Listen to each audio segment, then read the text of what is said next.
Nobyembre 18, 1998, alas 5 madaling araw, habang ang buong Maynila ay balot, pananghamog at nanlalamig sa simoy ng hangin, umalingaw-ngaw ang nakakabinging wangwang ng dalawang sasakyan ng pulis na biglang pumarada sa harap ng isang sikat na pagawaan at palitan ng pra sa gitna ng Binondo. Sa labas pa lang, amoy na amoy ang halumigmig ng kalsada, ngunit hindi iyon ang nakatawag ng pansin sa mga pulis na mabilis na bumaba sa kanilang nga sasakyan sa tapat ng nakasarang aserong roll-up door ng establishmento.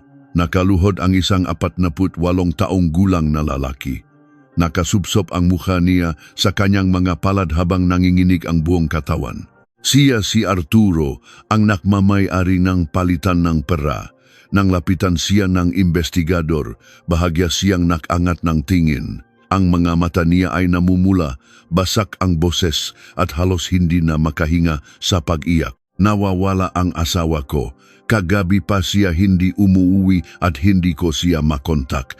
Wala siya kahit saan. Walang inaksayang oras ang mapulis. Agad nilang inangat ang mabigat na aserong pintuan. Pagbukas ng tindahan, bumungat sa kanila ang isang tanawing nagpakunot sa noong hepe ng investigasyon na si Inspector Santos. Walang gulo, walang basak na salamin, walang anumang bakas ng pakikipagbuno o persahang pagpasok. Mayos na nakasalansan ang papel sa ibabawong lamesa. Ang telepono ay nasa tamang pwesto sa likod ng silya. Nakasabit pa ang paboritong asul na jacket ng asawa ni Arturo na si Carmen. Ngunit may isang bagay na nagpatayo sa balahibo ni Arturo. Ang malaking kahadiyero sa likurang bahagingang opisina ay nakabukas ng maluwang. Maingat na lumapit ang isang pulis, sinilip ang loob ng madilim na kaha at dahan-dahang umiling kay Arturo. Walang laman, walang kahit isang sentimo. Bumaksak sa sahig si Arturo at sumigaw na tila pinupunit ang kanyang kaluluwa. Ang madolyar, may 80,000 dolyar diyan kahapon hanggang bago mag-uwian. Sigurado ako na bilang ko pa iyon. Taong 1998, kasaksagan ng krisis pinansyal sa buong Asya. Ang halaga ng dolyar ay nasa pinakamataas na antas kumpara sa bumabagsak na piso. Ang 80,000 dolyar noong panahong iyon ay kayamanan na may tuturing isang halagang sapat na upang pumatay ang sinumang desperado. At ang napakalaking halagang iyon ay naglahong parang bula. Kasabay ng asawang si Carmen na huling nakita sa mismong opisinang iyon. Habang masusing sinusuri ng tauhan ni Inspector Santos ang buong paligid, may napansin silang nakasiksik sa ilalim ng mismong lamesa ng kahera. Isang itim na handbag ng babae. Kay Mrs. ba ito? Tanong ni Santos habang maingat na iniaangat ang bag gamit ang kanyang nakagwanteng kamay. Mabilis na tumango si Arturo. Lumuluha pa rin siyang sumagot na kay Carmen nga iyon. Naroon daw sa loob ang lahat ang pitaka nito, mga lisensya, ID pati na ang paboritong lipstick at maliit na salamin. Nakatinginan ang mga investigador. Walang taong tatakas, dala ang milyon-milyong pisong halaga ng dolyar at iwan ang sariling pagkakakilanlan at pitaka. Mas lalong tumindi ang hinala ng pulisya nang mapansin nila ang isa pang detalye. Naalala mo ba kung anong suot sa paa ng asawa mo kahapon? Tanong ni Santos. Itim na sapatos, yung flat shoes lang dahil madaling manggawit ang mga paniya, sagot ni Arturo. Itinuro ni Santos ang madilim na sulok sa ilalim ng upuan. Naroon, mayos na nakatabi ang itim na sapatos. Walang kahit sinong babay ang lalabas ng gusali ng nakayapak at iwan ang kanyang sapatos, jacket at bag. Lalo na kung plano nitong tumakas. Hindi siya tumakas. Pakpupumilit ni Arturo habang maring nakahawak sa braso ni Santos. Hindi ganyang tao si Carmen. May kumuha sa kanya. Kinidnap ang asawa ko. Agad na ikinalat ang puwersa ng pulisya sa buong Binondo. Kinatok nila ang mga karatig tindahan, tinanong ang mga naglalako sa kalsada at ininspeksyon ang bawat eskinita. Ngunit sa kasamaang palad, walang CCTV sa kalye noong 1998. Walang nakakita kay Carmen na lumabas. Ang tanging pahayag na nakuha nila ay mula sa nakmamay-ari ngang katabing tindahan ng hardware. Ayon dito, bandang alas 9 ng gabi, narinig niyang isinara ang roll-up doll ng palitan ng pera. Naisip daw niya na magang nagsara sina Carmen ngunit hindi na niya iyon binigyan ng malisya. Iyon na ang huli. Walang nakarinig ng sigaw. Walang nakakitang may pumasok na kahina-hinalang sasakyan. Binalikan ng kapulisan ang listahan ng mga huling tawag sa telepono ng opisina. Ang huling tawag na pumasok ay naitala ng alas 8:42 ng gabi. Isang tawag mula sa isang payphone malapit sa estasyon ng tren, 5 minutong lakad lamang mula sa opisina. Ngunit dahil isa itong pampublikong telepono, imposibleng matukoy kung sino ang tumawag at kung ano ang pinag-usapan nila ni Carmen bago siya tuluyang maglaho. Lumipas ang isang linggo, walang tawag mula sa mga hinihinalang kidnapper, walang hininging ransom, hindi rin natakpuan ang bangkay ni Carmen. Lumipas ang nga buwan hanggang sa naging taon. Binalot, matinding depresyon si Arturo. Isinara niya ang palitan ng pera dahil hindi niya kayang makita ang lugar kung saan nawala ang kanyang asawa nang walang anumang kasagutan. Kahit ang sarili niyang mga kamag-anak ay nagsimulang magduda sa kanya hanggang sa unti-unti na siyang nilamon kalungkutan. Taong 2008, pumanaw si Arturo dahil sa malalang sakit sa atay, bitbit sa hukay ang pangungulila at kawalang katarungan para kay Carmen. Inakala ng lahat na ang misteryo ng Binondo ay tuluyan ng nabaon sa limot. Ngunit noong tag-init ng taong 2012, isang malaking kumpanya ang bumili sa lumang gusali upang patayuan ng bagong kondominium. Nagsimula ang demolisyon. Habang binabaklas ng mga trabahador ang makapal na pader sa likuran kung saan nakapwesto ang mabigat na aserong kahadeyero, may nakita silang nahulog mula sa napakasikip na puwang sa pagitan ng kaha at pader. Binalot na ng makapal na alikabok at kalawang. Isang lumang beeper mula pa noong dekada 90. Ibinigay ito sa pulisya kahit sira na ang baterya, nagawang buhayin ng nga eksperto ang memory chip sa loob nito. At nang mabasa ni Inspector Santos ang isa sa 3 mensaheng nakuha mula sa mismong gabi nang mawala si Carmen noong Nobyembre 17, 1998. Tila nanlamig ang buong katawan niya. Ang mensahe ay malinaw na malinaw. Kuya, nag-iisa lang si tita mamayang alas 9. Handa na ba? Kanino ang beeper na ito at sino ang kausap niya bago nangyari ang krimen? Oktubre 2012. Ang makapal na alikabok ng nakaraan ay tila hinihigop ng malamig na hangin sa lubgang himpilan ng pulisya sa Maynila. 14 na taon. Ganun katagal na nahimik ang katarungan para kay Carmen. Si Inspector Santos nang gayon ay may magaputing buhok na malabo na ang mga mata at malapit ng magretiro sa serbisyo ay tahimik na nakatitig sa kapirasong papel na naglalaman ng mensaheng na-recover mula sa lumang beeper. Ang makamay niyang nanginginig habang hawak ang dokumento ay hindi dahil sa katandaan, kundi dahil sa matinding galit, panlulumo, at pagkadismaya na unti-unting kumukulo sa kanyang dugo. Kuya, nag-iisa lang si tita mamayang alas 9. Handa na ba? Muli niyang binasa ang mga salita. Bawat letra ay tila patalim na sumusugat sa alaala ni nakmamakaawang mukha ni Arturo noon. Ang beeper na nakuha sa likod ng kahadeyero ay nakarehistro sa pangalan ni Miguel. Si Miguel na pamangkin ni Arturo, ang paboritong pamangkin na palaging pumupunta sa palitan ng pera upang humingi ng baon. Ang mismong binata na umiyak ng palahaw at halos maglupasay sa sahig ng burol ng kanyang tiyuhin. At ang numerong pinakmulan ng mensahe sa beeper system. Nakarehistro iyon sa pangalan ni Elena, ang 21 taong gulang na working student noong 1998. Nalabis na pinagkakatiwalaan ni Carmen na humawak sa kahatuwing abala ito. 14 na taon na ang lumipas Ang masala rin ay nagpatuloy sa pag-ikot ng kanilang mundo habang ang pamilya ni Carmen ay gumuho at nawasak. Si Miguel ngayon ay 37 taong gulang na, isang matagumpay na manager sa isang malaking kumpanya sa Makati.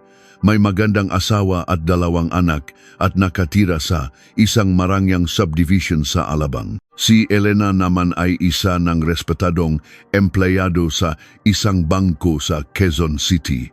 Namumuhay silang dalawa na parang walang nangyari, parang walang dugong dumana, parang walang inosenteng buhay na ninakaw. Hindi na nagagsaya pa, kahit isang segundo si Inspektor Santos, agad siyang kumuha warrant of arrest. Makalipas ang 2 araw habang abala si Miguel sa isang mahalagang pulong sa kanyang opisina sa Makati, biglang bumukas ang pintuan. Pumasok ang manakasibilyang pulis. Walang nakapagsalita sa mga katrabaho niya nang basahin ng mga autoridad ang kanyang karapatan at posasan siya sa harap ng maraming tao. Halos makasabay na inaresto rin si Elena sa loob mismo ng bangkong pinagtatrabahuan niya. Nang marinig ni Elena ang pangalan ni Carmen, tila naubos ang lahat ng dugo sa kanyang mukha. Hindi na siya nanlaban. Kusang bumaksa ang kanyang nabalikat, tila ba 14 na taon siyang naghintay sa araw na ito.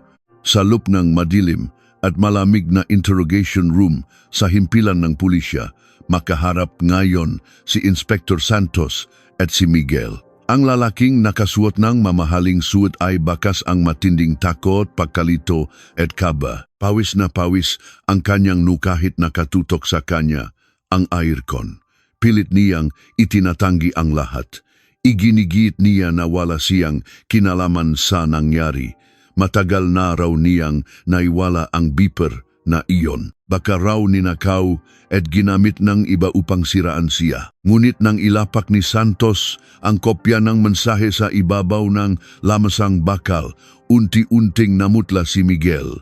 Ang kanyang matatalinong mata na kanina ay punong-puno ng pagmamalaki ay biglang nanliit. Sa kabilang kwarto, kinakausap naman ng isang babaeng investigador si Elena.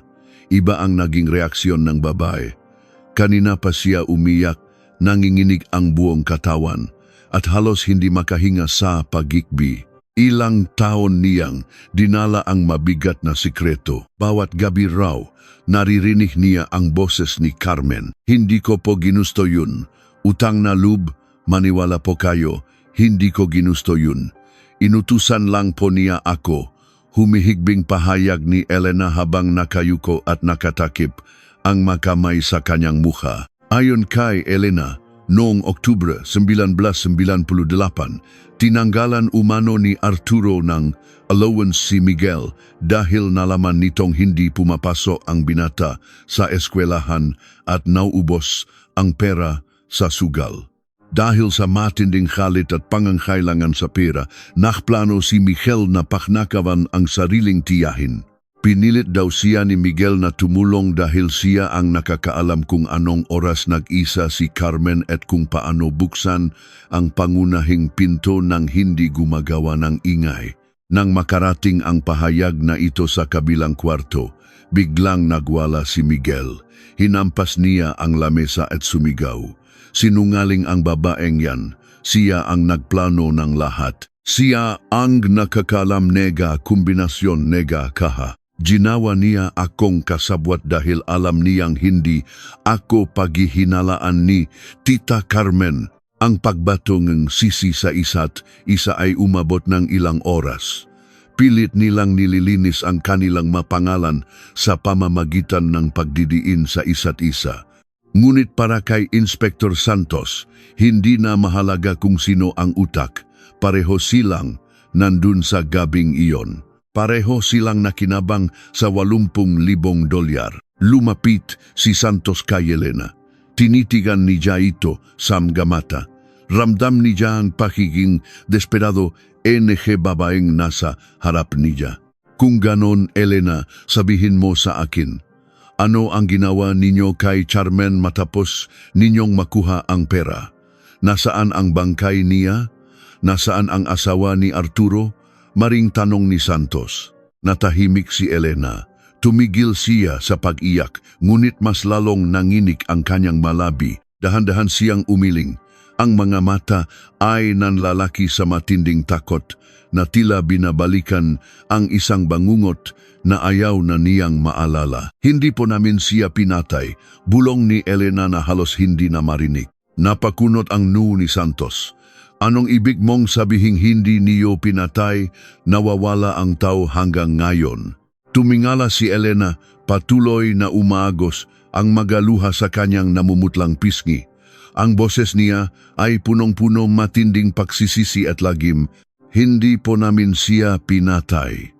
Inilagay lang namin siya sa lubnang kahadayero. Buhay na buhay po siya. Nang isara at ikandado namin ang mabigat na pinto. Natahimik ang buong silid ng investigasyon.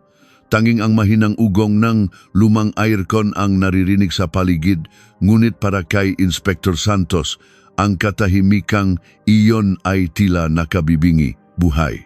Ikinandado ng buhay sa lubngang isang malamig na aserong kahon. Tinitigan niya si Elena. Ang babaeng nasa harapan niya ay hindi na makatingin ng diretso, humahagulgol habang mahigpit na yakap-yakap ang sarili. Tila ba sinusubukan nitong itaboy ang lagim ng nakaraan na unti-unting gumagapang sa buong pagkatao niya. Alam mo ba kung ano ang ginawa ninyo? Unti-unting tumaas ang boses ni Santos. Hindi na niya mapigilan ang panggigigil. Ang kanyang kamao ay nakakuyom sa ibabaw ng lamesa. Ang kahadayerong iyon ay ginawa upang maging airtight. Walang kahit anong hangin ang nakakapasok, walang nakakalabas. Ikinulong ninyo ang isang tao sa loob ng isang aserong kabaong at hinayaan ninyong unti-unti siyang maubusan ng hininga. Napapikit ng mariin si Elena, napatakip ng mga kamay sa kanyang tainga na tila may naririnig ng mga boses na pilit niyang pinatatahimik. Umiiling siya ng mabilis habang ang maluha ay patuloy sa pagagos. Hindi ko po sinasadya. Utang na loob, hindi ko po iyon ginusto. Sigaw ni Elena. Basak na basak ang boses. Si Miguel po ang tumulak sa kanya. Pumasok po si Miguel ng gabing iyon. May dalang patalim. Tinutukan niya salig si Tita Carmen. Pilit niyang ipinabukas ang kaha dahil alam niyang naron ang madolyar. Nang makuha na namin ang mapera at isilid sa bag, biglang sumigaw si Tita. Nagmakaawa siya. Humingi siyang tulong. Nagpanik po si Miguel. Natakot siyang may makarinig sa labas. Kaya sinunggaban niya si Tita mula sa likuran. Nagpumigla si Tita, nanlaban siya, pero napakalakas ni Miguel. Itinulak niya si Tita sa loob ng madilim na kaha. At ikaw? Malamig at mariing tanong ng investigador. Bawat salita ay bumabaon. Ano ang ginawa mo habang ipinapasok siya sa loob ng sapilitan? Lalong lumakas ang pahigbi ni Elena. Halos mamilipit siya sa kanyang inuupuan dahil sa bigat ng konsensya. Hawak-hawak ko po ang pintuan. Ako po ang naksara. Ako ang nakikot ng lock. Ako lang kasi ang nakakaalam kung paano iyon isara ng mabilis at tahimik. Narinig ko po siya. Inspektor, hanggang ngayon naririnig ko pa rin siya gabi-gabi. Sumisigaw siya. Kinakalampak niya ang makapal na asero mula sa loob. Elena, Miguel, parang awa niyo na. Buksan niyo ito. Mamamatay ako rito. Maawa kayo sa akin. Iyon po ang sigaw niya, paulit-ulit. Napahawak sa kanyang sentido si Santos. Nararamdaman niya ang matinding kilabot na gumagapang sa kanyang batok. Isang inosenteng ginang, nagmamakaawa sa sariling pamangkin at sa empleyadong itinuring na niyang parang tunay na anak, habang dahan-dahang kinakapos ng hininga sa matinding dilim. Hanggang kailan kayo nanatili sa labas ng kaha? Tanong ni Santos. Pilit pinakalma ang sariling boses. Mga, isang oras po, nanginginig na sagot ni Elena habang nakatitik sa sahig. Sabi po ni Miguel, kailangan daw naming maghintay hanggang sa mawala ang ingay, hanggang sa hindi na siya kumakatok. Kasi kapag binuksan namin agad, baka raw makasigaw si Tita at may makarinig sa kalye. Kaya nakaupo lang kami doon sa sahig ng opisina, yakap-yakap ko ang bag na puno ng dolyar. Nakikinig kami sa magakalampag. Hanggang sa humina ang mga katok. Hanggang sa naging kalmot na lang. Hanggang sa tuluyan ng tumahimik. Walang nagawa si Inspektor Santos kundi huminga ng malalim. Agad siyang lumabas ng kwarto at mabibigat ang magahakbang na naktungo sa kabilang silid kung saan iniimbestigahan si Miguel. Pagkapasok niya, buong lakas niyang ibinalibak ang makapal na folder sa ibabaw ng aserong lamesa. Napatalon sa matinding gulat si Miguel, ang kanyang mamahaling suit ay gusot-gusot na at ang buong mukha niya ay naliligo sa malamig na pawis. Umamin na si Elena, walang emosyong wika ni Santos, nakatitig sa mamata ng binata na ngayon ay puno ng takot. Ikaw ang nagtulak kay Carmen sa loob ng kaha. Buhay siya ng ikulong ninyo at hinayaan ninyong mamatay sa kawalan ng hangin. Namutla ng husto si Miguel. Ang mga labi niya ay nangatok na parang nilalamig. Hindi totoo yan. Siya ang nakplanong lahat. Siya ang may sabing, ikulong namin doon si tita para may oras kaming makatakas ng malayo. O itinulak ko siya sa loob, inaamin ko. Pero si Elena ang mabilis na nakandado. Pareho kaming may kasalanan. Huwag niyo itong ibaksa sa akin lang. Wala na akong pakialam kung sino ang umikot ng kandado. Sigaw ni Santos, dumuro mismo sa mukha ni Miguel. Pinatay ninyo siya ng walang kalaban-laban, pinakinggan ninyo siyang mamatay. Pagkatapos niyong gawin ang karumal-dumal na krimeng iyon, ano ang ginawa ninyo sa bangkay? Natigilan si Miguel. Napalunok siya ng napakalalim. Ang mapawis sa niya ay naguunahan sa pagtulo, tila unti-unting tinatanggap na wala na siyang kawala. Kinabukasan pong madaling araw. Bago pa magising ang ngataw sa buong Binondo, bumalik kami sa opisina. Ginamit namin ang susi para makapasok. Binuksan namin ang kaha. Ano ang bumunggat sa inyo? Patay na po siya. Nakabaluktot ang katawan niya na parang sanggol. Nakasubsop ang mukha niya sa malamig na sahig ng kaha. Ang madaliri niya. Ang mga kuko niya ay basagat. Puno na tuyong dugo dahil sa pilit na pagkalmot sa bakal. Nanginginig ang boses ni Miguel habang binabalikan ang napakadilim na takpong iyon. Isang eksenang pilit niyang binaon sa limot sa loob ng 14 na taon.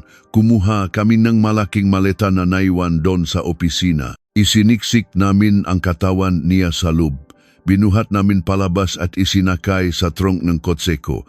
Nagmaneho kami papuntang Cavite sa isang masukal na bangin sa gilid ng highway.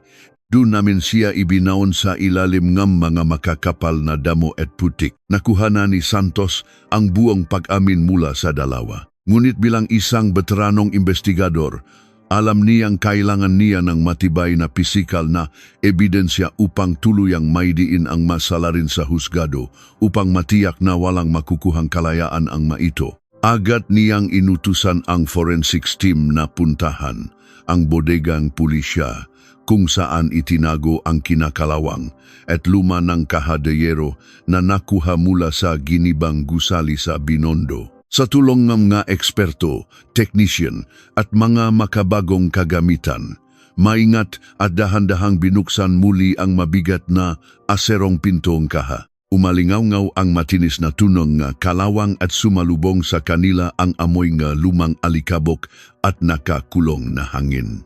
Gumamit sila ng malalakas na UV flashlights, luminol at magnifying glass upang suryan ang bawat pulgada ng loob nito. Inspector Santos, tawag ng hepe ng forensics. Ang boses nito ay may halong matinding pagkabigla at lungkot. Kailangan ninyong makita ito. Yumuko si Santos at isinilid ang kalahating ang kanyang katawan sa loob ng masikip na espasyo ng kaha. Sa ilalim ng asul na ilaw ng forensics team, malinaw na lumitaw ang katotohanan. Nakita niya ang napakaraming malalalim na gasgas sa mismong pader at pinto ng bakal. Magasgas na ginawa ng makamay ng taong naghihingalo, naghahanap ng kaligtasan at desperadong makalabas. Punong bakas ng natuyong dugo at balat ang magaguhit na iyon. Isang patunay ng labis na paghihirap kahit 14 na taon na ang nakalipas. Ngunit hindi lamang iyon ang nakpakilabot kay Santos. Nang ilapit niya ang ilaw sa pinakasulok ng kaha, malapit sa bandang sahig, may napansin siyang nga maliliit na letrang inukit. Mga letrang iginuhit gamit ang dugwang kuko at isang maliit na piraso ng matigas na metal na marahil ay nakuha ni Carmen mula sa bakal ng kanyang sapatos. Pilit inaaninag ni Inspector Santos ang mga nakaukit na salita.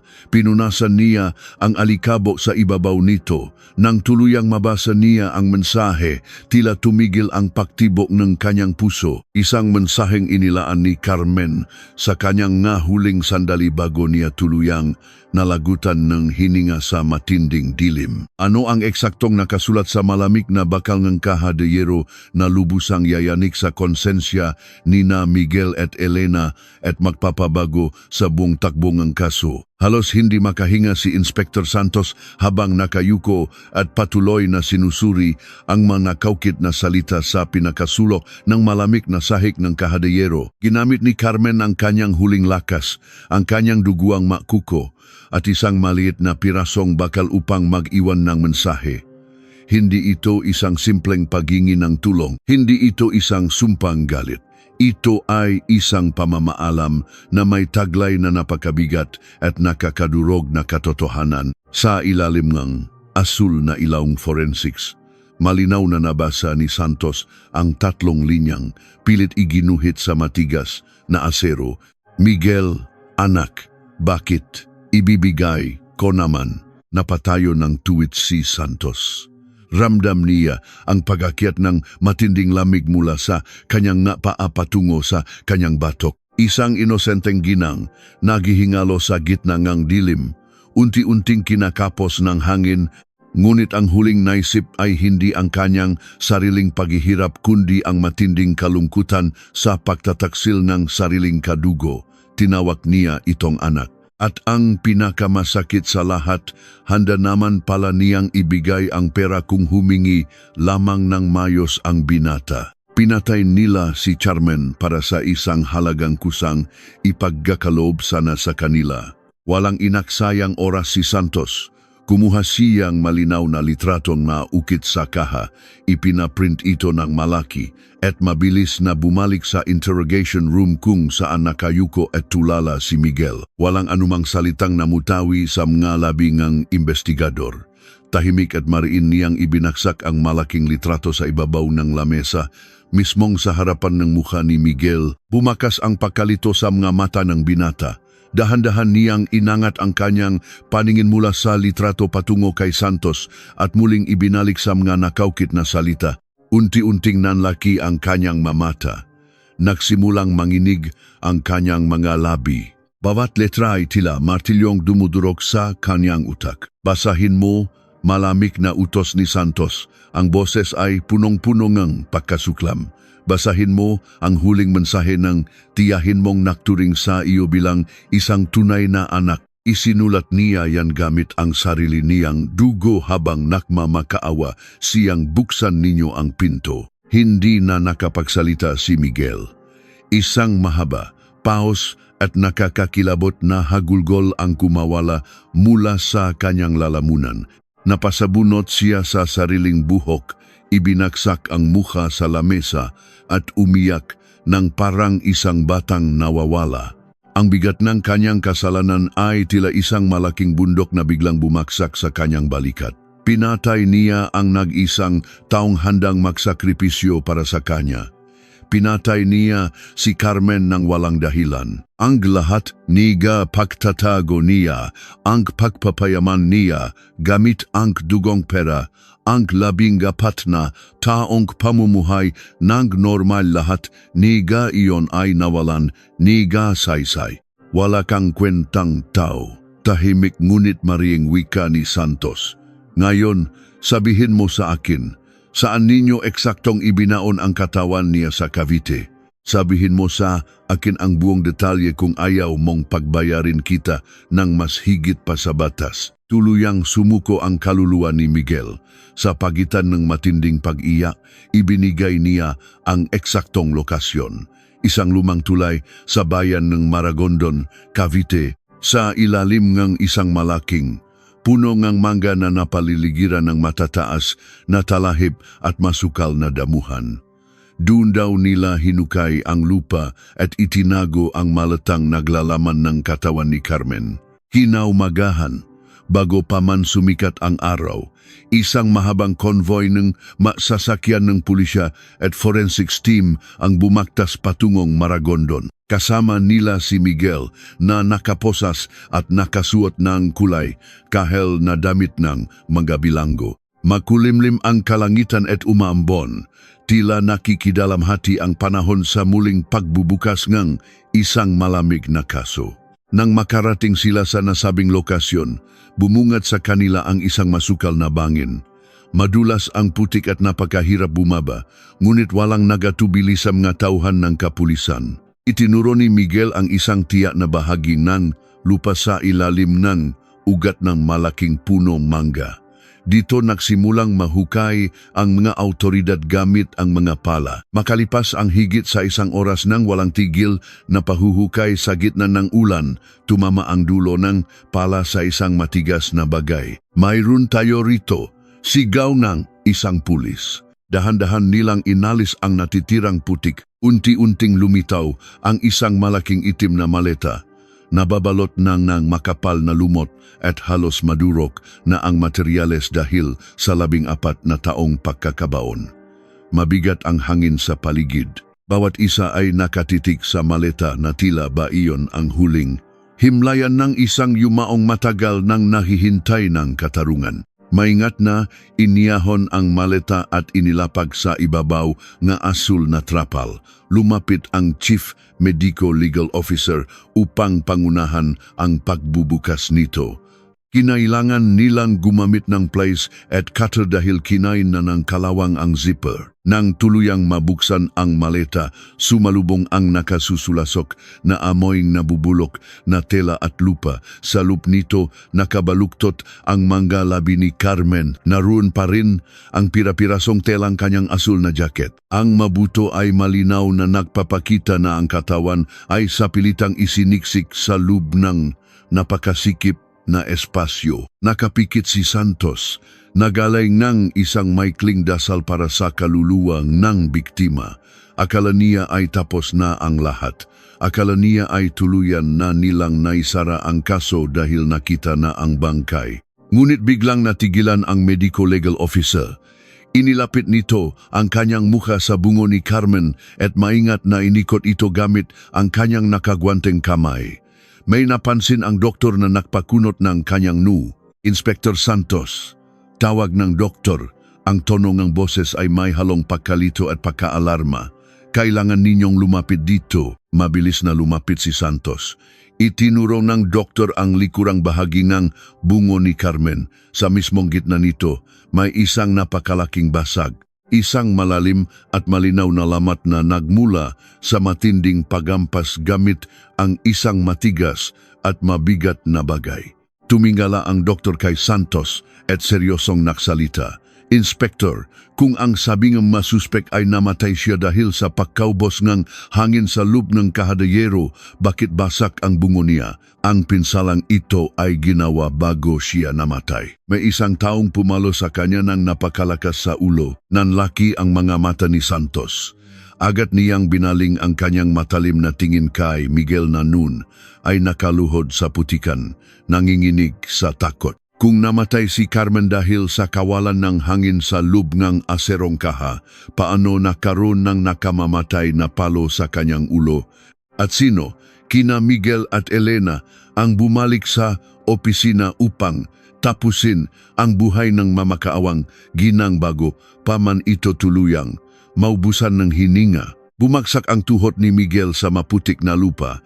Ang malamig na ulan na kanina pa bumubuhos ay tila hindi niya nararamdaman sapagkat mas matinding lamig ang gumagapang ngayon sa kanyang mga ugat. Nakatitik siya sa nakangangang bungong hawak ng doktor sa malalim at malinaw na lamat na sumira sa likurang bahagi nito. Nang hihilakbot siyang umiling, ang kanyang nga mata ay nanlalaki sa matinding panlulumo at pagkalito. Hindi totoyan. Bulong niya na halos maputol ang hininga.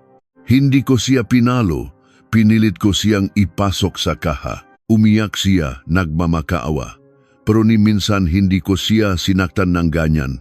Nang iwan namin siya, sumisigaw pa siya. Buhay pa siya. Kinuwelyuhan ni Inspektor Santos si Miguel. Ang galit sa mga mata ng investigador ay nagumapaw. Ramdam niya ang panlilinlang na nagaganap sa kanyang harapan. Huwag mo akong gawing tanga. Miguel, tayong tatlo lang ang narito. Kung hindi ikaw ang bumasag sa bunggone, tiyahin mo. Sino?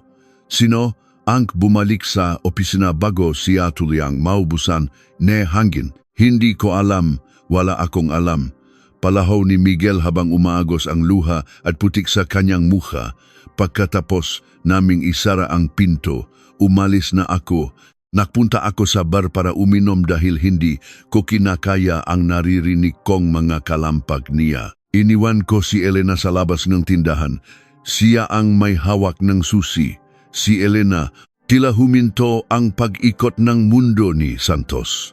Binitawan niya ang nanginginig na binata. Mabilis na naglakbay ang kanyang isip pabalik.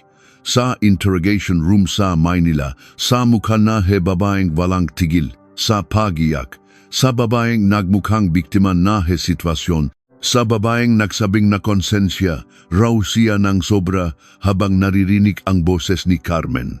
Walang inaksayang sandali si Santos. Inutos niya sa kanyang magatauhan na dalhin ang bangkay sa laboratorio at ibalik si Miguel sa kulungan. Sumakay siya sa kanyang sasakyan at pinaharurot ito pabalik ng Maynila. Habang binabaktas ang madulas na highway mula Cavite, isang bagay lang ang umiikot sa kanyang utak. Ang pinakamasahol na demonyo ay kadalasang nagbabalat kayong anghel. Pagsapit sa himpilan, dire-diretso si Santos sa selda ni Elena. Nakaupo ang babae sa isang sulok, nakayuko at tahimik na nakdarasal habang hawak ang isang rosaryo. Nang marinig niya ang kalampak ng aserong rehas, nag-angat siyang ng tingin. Pumasok si Santos at walang sabi-sabing ibinagsak sa ibabaw ngang maliit na kama ang litratong katatapos lamang apron, ang mga larawan ng nabubulok na maleta, ang mga labi ni Carmen at ang malaking basak sa bungo nito. Napasinghap si Elena.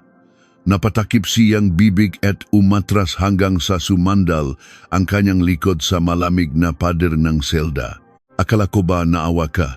Malamig na simula ni Santos, bawat salita ay may dalang punyal. Akala ko ba hindi mo makalimutan ang sigaw niya, ang pagmamakaawa niya gabi-gabi? Sabihin mo sa akin, Elena, bakit basak ang bungo ni Carmen? Paano makakaganyan ang ulo ng taong namatay sa kawalan ng hangin? Nagsimulang manginig ang buong katawan ni Elena. Pilit siyang umiling, ngunit wala ng luhang lumalabas sa kanyang mata. Hindi ko po alam ang sinasabi ninyo. Sumugod si Santos at hinampas ang pader sa tabi mismo ng mukha ni Elena. Huwag mo na akong paglaruan. Umamin na si Miguel. Umalis siya nga alas 9:30 ng gabi at naiwan sa iyo ang susi ng opisina. Bumalik ka, Elena. Binuksan mo ang pinto. Sabihin mo sa akin kung ano ang nangyari sa loob ng madilim na opisinang iyon bago mo siya tuluyang tinapos. Sa pagkataong ito, hindi na nakapanlaban si Elena. Unti-unting nawala ang maamong ekspresyon sa kanyang mukha.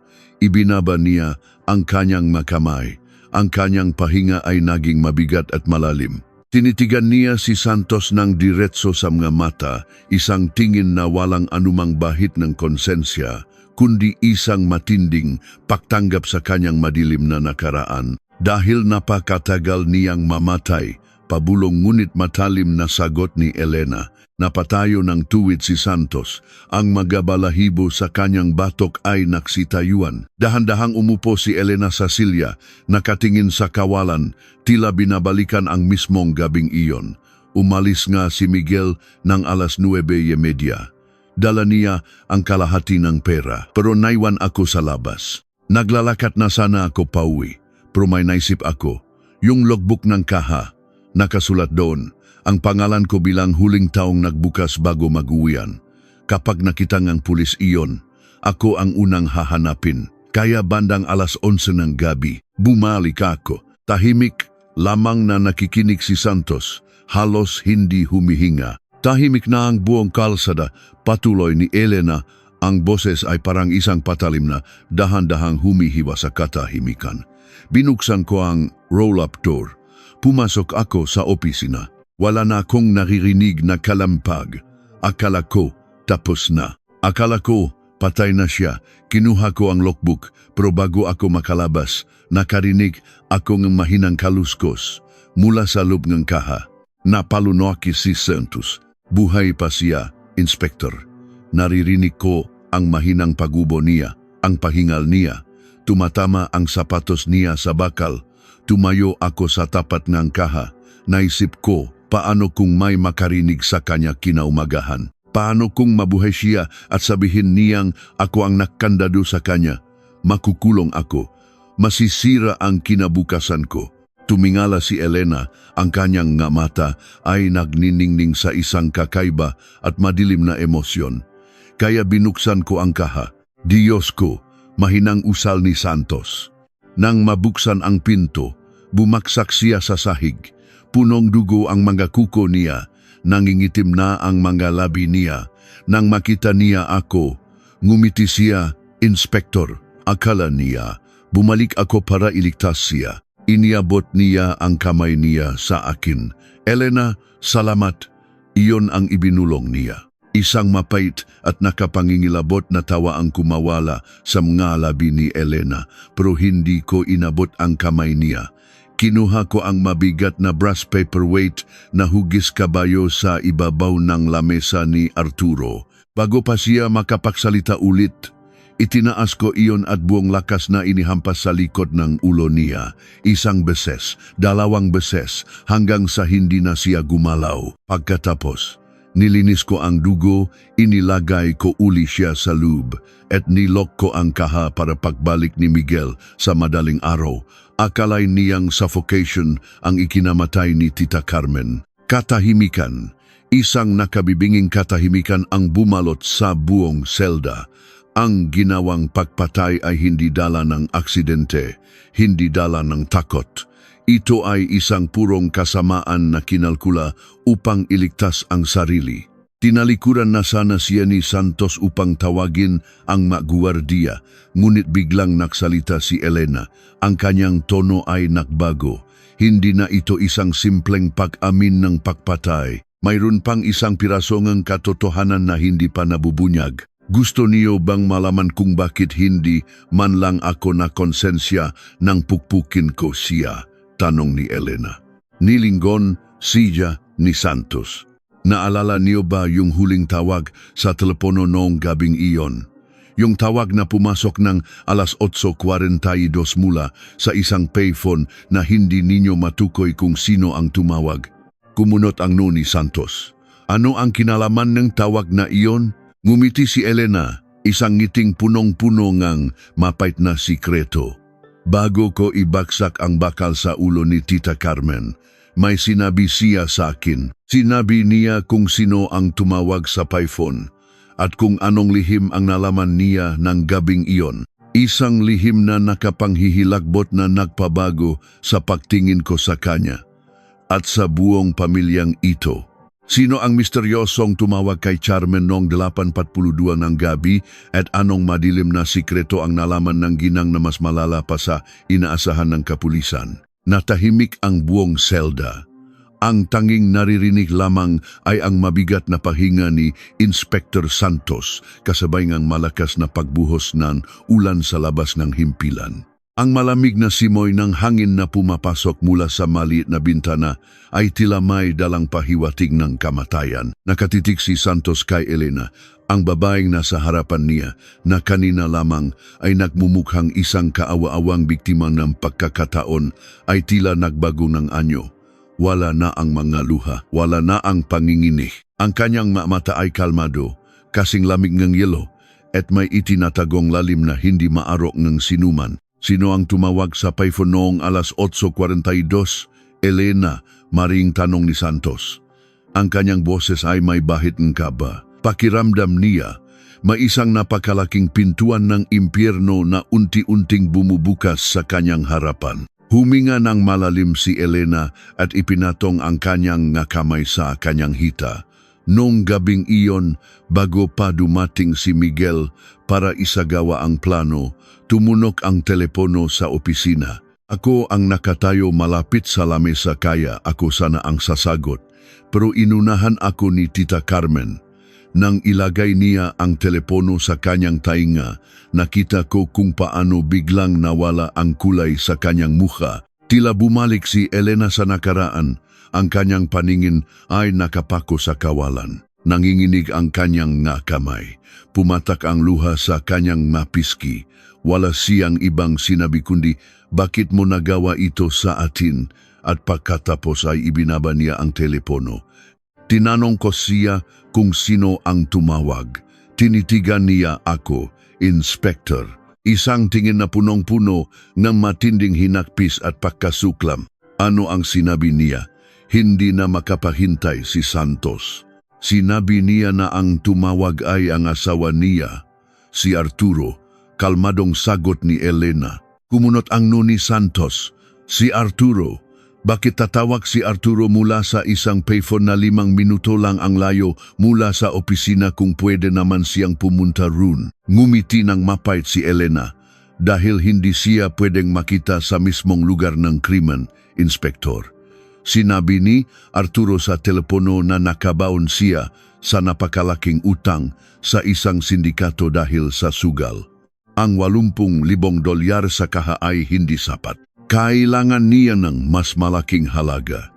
Kailangan niya ang pera mula sa life insurance ni Tita Carmen. Nanlaki ang mga mata ni Santos. Tila isang kidlat na tumama sa kanyang isipan ang mga salitang narinig. Plano ni Arturo ang lahat. Utal na tanong, N.K. Investigador. Tumango si Elena. Sinabi ni Arturo sa asawa niya na may darating na mga tao para kunin ang pra at kailangan niyang isuko iyon ng walang laban. Pero hindi niya sinabi na ang papasok na magnanakaw ay ang sarili nilang pamangkin na si Miguel. Ginamit ni Arturo ang galit at pangangailangan ni Miguel. Pinalabas niya na ideya ni Miguel ang lahat, pero ang toto, kinokontrol niya kami mula sa dilim. Kapag nakuha na namin ang dolya at napatay namin si Tita Carmen, lalabas kaming mga kriminal. Kami ang hahabulin ng batas, habang siya, ang nakdadalamhating asawa, ang makakakuha ng milyon-milyong pisong insurance. Napahawak si Santos sa bakal na rehas. Ang lalaking naglupasay sa harapan niya 14 na taon na ang nakararaan. Ang lalaking umiyak at sumigaw na kinidnap ang asawa. Ang lahat ng iyon ay isang napakahusay na pag-arte. Kaya nang bumalik ako ng alas 11 gabi at binuksan ang kaha, sinabi sa akin ni Tita Carmen ang lahat. Patuloy ni Elena, ang boses ay lalong lumalamig. Nakmakaawa siyang iligtas ko siya. Sinabi niyang, huwag akong magtiwala kay Arturo dahil ipapapatay rin niya kaming dalawa ni Miguel para tuluyang manahimik ang kaso. Binuksan niya ang aking mga mata, Inspektor. Kaya mo siya pinatay. Bulong ni Santos, hindi makapaniwala sa nakikinig na katotohanan. Kailangan ko siyang patayin. Walang emosyong sagot ni Elena. Kung mabubuhay siya, ikukulong niya kami ni Miguel. Kung tatakas naman kami nang hindi siya pinapatay, hahanapin kami ng sindikato ni Arturo. Ang tanging paraan para makontrol ko ang sitwasyon ay ang tapusin si Tita Carmen, kunin ang pera at hawakan sa lig si Miguel. pero namatay si Arturo noong 2008. Sagot ni Santos, pilit hinahanapan ng butas ang kwento.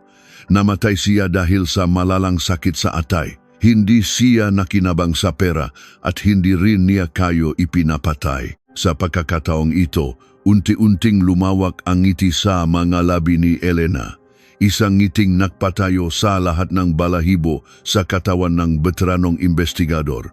Tumingala ang babae, inayos ang kanyang buhok at tumingin ng napakatalim kay Santos. Naniniwala ba talaga kayo na sakit sa atay ang pumatay sa kanya, Inspector? Malambing ngunit nakapangingilabot na tanong ni Elena. Napaatras si Santos. Anong ibig mong sabihin? Taon-taon, bumibisita ako sa bahay ni Arturo tuwing anibersaryo ngang pakawalan ni Tita Carmen. Kwento ni Elena, tila isinasalese ang isang magandang alaala. Ako ang nagtimpla ng kanyang kape. Ako ang nagain ng kanyang pagkain. Ako ang nag-alaga sa nagdadalamhating asawa. Hindi ba't nakakapagtaka na unti-unting nanghina ang kanyang ate nang walang anumang malinaw na medikal na dahilan? Ilang patak lang lason sa loob ng 10 taon. Sapat na para burahin ang isang taong naktangkang paglaruan ng buhay ko. Paralisado si Santos. Hindi siya makapagsalita. Ang babaeng nasa harapan niya ay hindi isang biktima. Hindi siya isang kasabwat na natakot lamang. Siya ang utak na sumira sa lahat. Nilinlang niya si Miguel. Pinatay niya si Carmen. At unti-unti, nang walang nakakaalam, pinaslang niya ang mismong nagplano ng lahat upang siya ang matirang nakatayo sa huli. Tumayo si Elena at lumapit sa asrong rehas. Makalapit na makalapit ang kanilang mukha. 14 na taon, Inspector. Pinlano kong mabuti ang bawat hakbang. Ginawa ko ang lahat para mabuhay ng tahimik. Kung hindi lang dahil sa sirang beeper na iyon na naiwan ng tangang si Miguel, hindi ninyo ako kailanman mahuhuli. Umatras si Santos, tumalikod at mabilis na naglakad palayo sa selda. Ang tunog ng kanyang sapatos sa semento ay umalingaw-ngaw sa buong pasilyo, ngunit mas malakas ang ugong sa kanyang utak. Nasukpo na nila ang krimen, mahahatulan na ang gasalarin.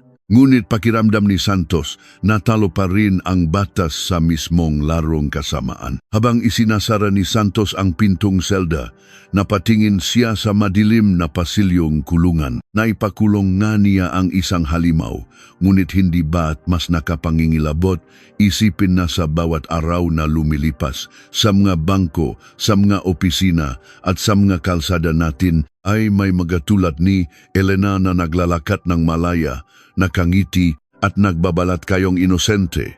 Paano natin malalaman na ang taong nakangiti sa atin ngayon ay hindi ang mismong taong magbabaon sa atin sa dilim bukas?